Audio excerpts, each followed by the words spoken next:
नमस्कार। किसान आंदोलन के तीसरे भाग में आज हम लोग सीकर तथा शेखावाटी में किसान आंदोलन पर बात करेंगे। जयपुर राज्य में सीकर एक बड़ा ठिकाना था जहां सबसे लंबा किसान आंदोलन चला। किसान आंदोलन के कारण तो प्राय सभी स्थानों पर एक समान थे। लगान में अत्यधिक वृद्धि, मनमाने ढंग से लागतें बढ़ाना, बलपूर्वक बेगार, ठिकानेदार और उसके कर्मचारियों द्वारा बेईमानी से कार्य करना, ये मुख्य कारण हर जगह हमें दिखाई देते हैं। दूसरा एक कारण जो दिखाई देता है अनुत्तरदायी जागीरदारी प्रणाली, ये भी एक बड़ा कारण था अपने आप में। यहाँ के किसानों ने अपनी मांगों के लिए लंबे समय तक संघर्ष किया। जयपुर महाराजा ने अपने अधीन जागीरदारों को सही बात के मानने पर कभी बाध्य नहीं किया और कर भी नहीं सकता था। अंग्रेज प्रशासक और अधिकारी से अत्याचार से मुंह मोड़ लेते या आंख फेर लेते थे। यहाँ उनकी न्यायप्रियता और निष्पक्षता कहीं भी दिखाई नहीं देती हमें। 1938 से पूर्व कृषक वर्ग को केवल अपने ही साधनों पर निर्भर रहना पड़ता था। हम बात कर रहे हैं सीकर और शेखावाटी की। 1922 में सीकर के नए ठाकुर कल्याण सिंह की नीति किसानों से अधिक लगान वसूल करने की थी। उसने किसानों को झूठा आश्वासन दिया। पहले तो ठाकुर की मृत्यु पर अधिक खर्च होने की बात कह के लगान 25 से 50% तक बढ़ा दिया, लेकिन 1923 में वर्षा कम होने के बाद भी किसानों से बढ़ा हुआ लगान ही वसूल किया गया। कृषकों ने जयपुर महाराजा को शिकायत की तो जयपुर के साथ विचार विमर्श होने के बाद में ठाकुर को पाबंद किया गया कि अगले वर्ष छूट दे दी जाए। एक आश्वासन दिया गया, लेकिन 1924 में भी 25% अधिक लगान मांगा गया।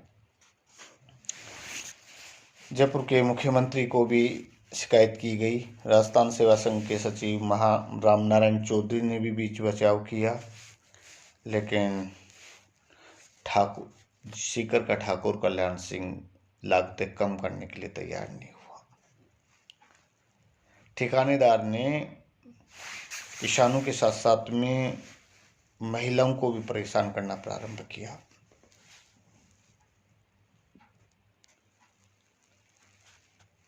किसान चाहते थे कि एक निश्चित लगान लिया जाए, बेगार समाप्त की जाए, बढ़ी हुई लागतें कम की जाएं और उनकी स्त्रियों को परेशान नहीं किया जाए। ये किसानों की मांगी थी।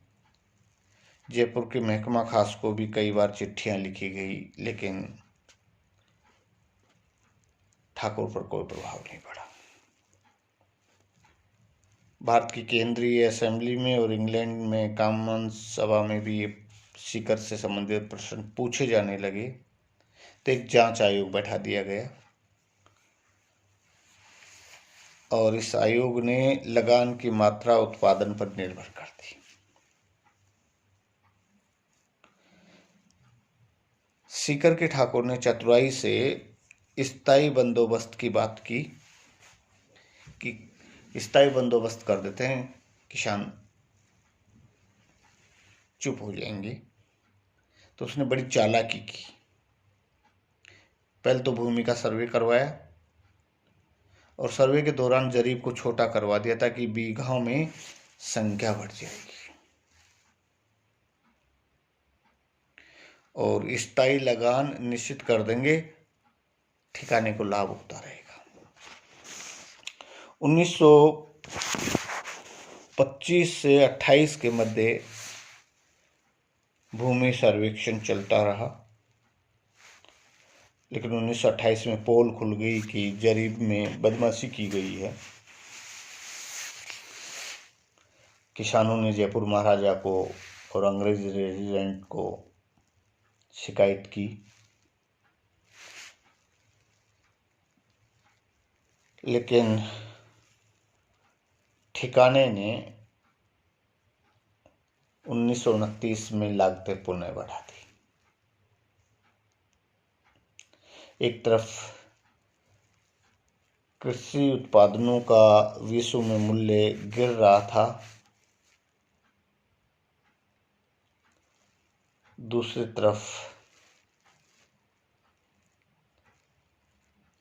ठाकुर जो है प्रजा के प्रति उदासीन बना।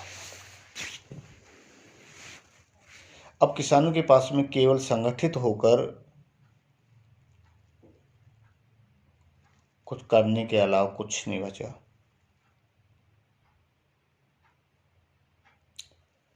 कोई विशेष उनकी सुनवाई नहीं हो रही थी चारों तरफ। ऐसे में विवश होकर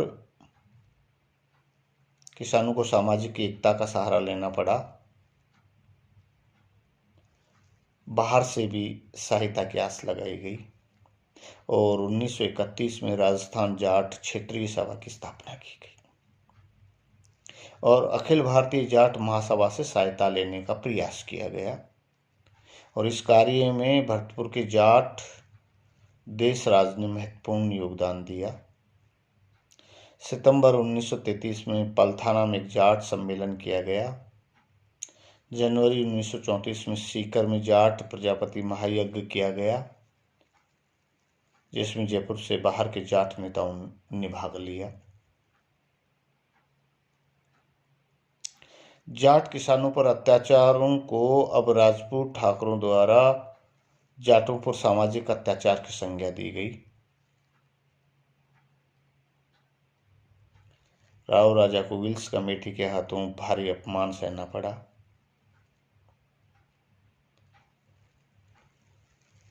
विल्स समिति की रिपोर्ट को तो जागीरदार उल्ट नहीं सकता था, लेकिन अपने ठिकाने के जाट किसानों पर अत्याचार करने में उसे अपनी स्वतंत्रता दिखा सकता था। 1934 के आरंभ में जाट किसानों पर क्रूर अत्याचार करके जागीरदार को पर पीड़न से सुख अनुभव हो रहा था और वो अपनी स्वतंत्रता साकार होती देख रहा था। स्थानीय जाट नेताओं मास्टर चंद्रभान और पलथाना के चौधरी हरि सिंह को बंदी बनाया गया। जाट स्कूल बंद कर दिए गए और पलथाना के स्कूल भवन को गिरा दिया गया। कल्याण सिंह ने अपने अशिक्षित होने को उच्चतर सिद्ध किया। 200 जाटों का एक शिष्टमंडल जयपुर जाकर वहां की काउंसिल के उपसभापति ब्यूचेम से मिले और अपनी परिस्थितियों के बारे में अवगत करवाया। लेकिन ठाकुर ने प्रतिशोध की भावना से अत्याचार बढ़ा दिए। जाट स्त्रियों के साथ अमानवीय और क्रूर व्यवहार किया गया तो जाटों ने लगान नहीं का अभियान आरंभ कर दिया। जयपुर काउंसिल को ज्ञापन सौंपा गया जाटों के द्वारा। जयपुर से कैप्टन वेब को सीकर भेजा गया, जिससे कि समस्या का कोई समाधान खोजा जा सके। 13 अगस्त 1934 को एक समझौता हुआ, जिसके अनुसार बहुत सी लागतें समाप्त कर दी गई और उसमें कहा गया कि लगानों में वृद्धि नहीं की जाएगी। लगान की बकाया राशि पर ब्याज समाप्त कर दिया गया। बेगार समाप्ति की घोषणा की गई। सार्वजनिक सेवाओं में जाटों को भी समान अवसर दिए गए। भूमि का लगान जाट पंचायतों से विचार विमर्श करके भूमि की किस्म के अनुसार निर्धारित किया जाएगा, ये तय किया गया।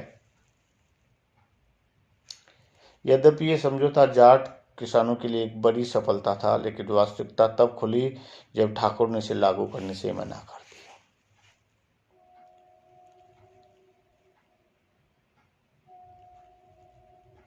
इसी समय शेखावाटी के अन्य ठिकानों में भी 25% लगान कम कर दिया गया, क्योंकि उस साल बरसात कम हुई थी।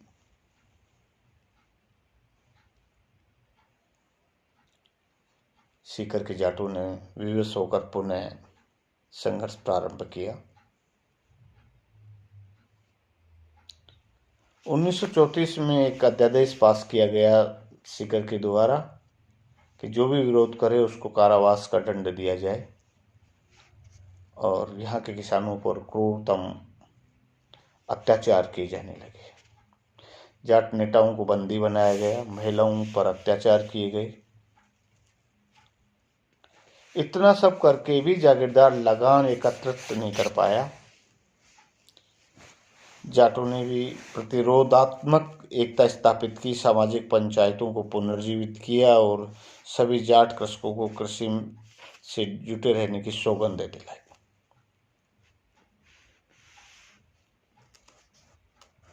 जागीरदार के अत्याचार बढ़ते चले गए।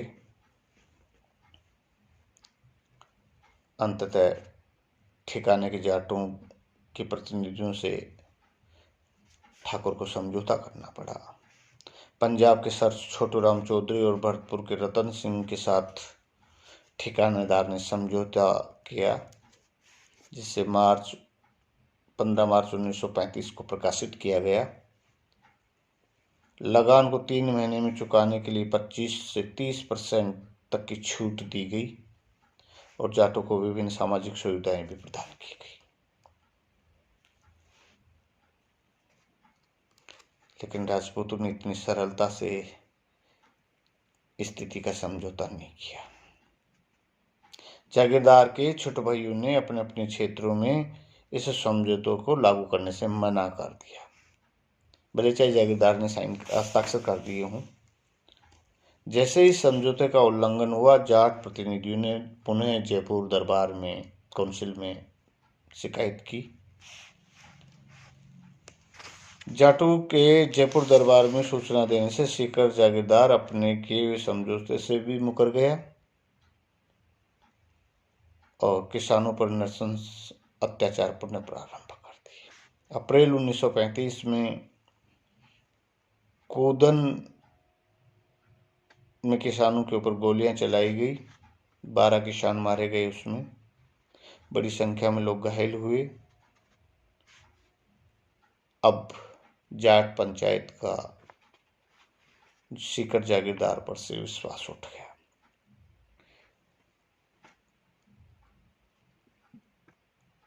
और जब विश्वास उठ गया तो भारतीय स्तर पर इस मुद्दे को उठाना प्रारंभ किया गया। भारत सरकार से हस्तक्षेप करने के लिए अनुरोध किया गया। विभिन्न स्तरों पर इस समस्या को उठाया जाने लगा।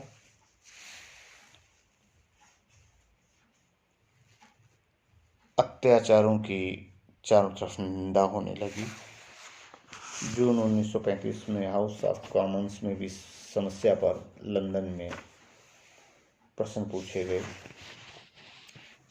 अंततः जयपुर राज्य द्वारा हस्तक्षेप किया गया और सीकर ठिकानेदार को मजबूर होकर समझौता करना पड़ा। 4 लाख से अधिक लगान की बकाया राशि माफ कर दी गई। भूमि बंदोबस्त संबंधी विभिन्न सुधारों का आश्वासन दिया गया। कुछ छुटपुट मतभेदों को छोड़कर नवंबर 1935 तक सीकर में अत्याचार प्राय समाप्त हो गए। भूमि लगान काफी मात्रा में कम कर दिया गया। सीकर ठिकानेदार की अनुत्तरदायी और प्रबल अत्याचारी नीति के परिणाम स्वरूप किसानों और जागीरदारों के मध्य संबंधों में, परस्पर संबंधों में कटुता आ गई थी।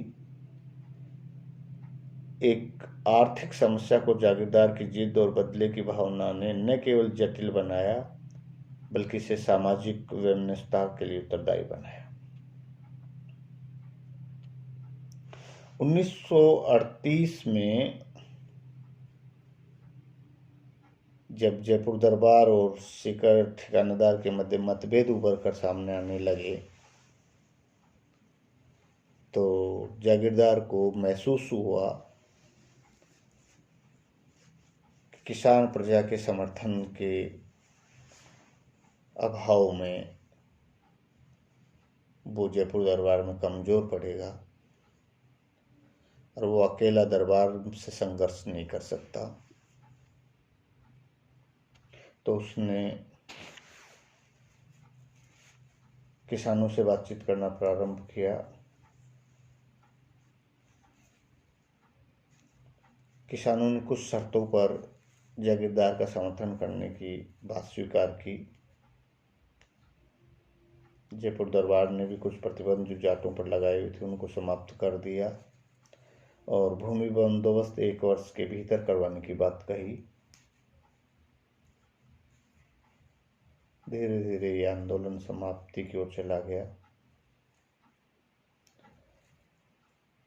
छोटी जागीरों और ठिकानों में भूमि संबंधी खातेदारी अधिकारों की समस्या 1947 के पश्चात ही हल हुई जब भारत में लोकतांत्रिक सरकार स्थापित हुई।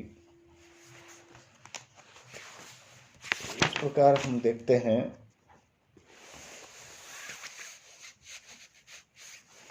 किसान हमेशा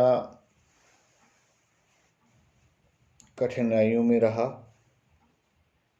और जागीरदारों का दृष्टिकोण उपेक्षापूर्ण रहा और इन ठिकानेदारों ने अपने क्रूर और नृशंस व्यवहार से अपनी सत्ता को भले ही बनाए रखा हो लेकिन मौलिक हानि पहुंचाई और जागीरदार प्रथा के प्रति विरोधी जनमत तैयार करने में सहायता प्रदान की।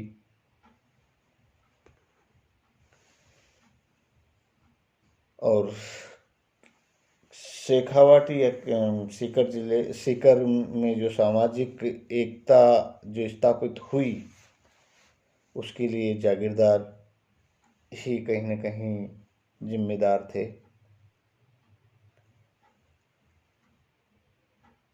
उन्होंने सामाजिक कटुता को जन्म दिया, प्रोत्साहन देना जागीरदारों की अहम भूमिका उसमें रही जो बाद में उभर कर सामने असंतोष के रूप में उभर कर सामने आई। इस प्रकार से हम देखते हैं कि शेखावाटी के क्षेत्र में भी किसानों ने एकजुटता के साथ में जागीरदारों के अत्याचारों का विरोध किया और सफलता हासिल की।